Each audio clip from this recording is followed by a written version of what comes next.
Well, hi everybody. This is your stay-at-home grandma, and I have the Balkan. I'm saying that right.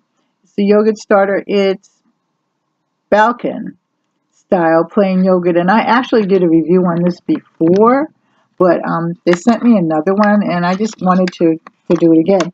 I'm not going to make it tonight. I will probably make it because, like I said, I haven't been feeling well, so I need to do the review. But I'm going to make it probably next week, and and try it again. Now these are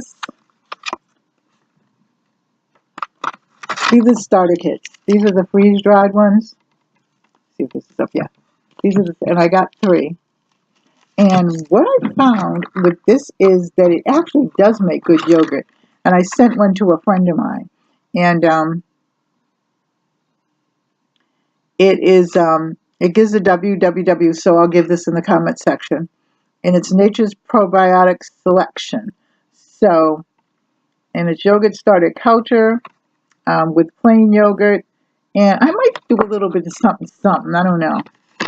Tuesday when I come on, I'll probably do something with it to make it not just plain yogurt, make it like maybe, I don't know, we'll see.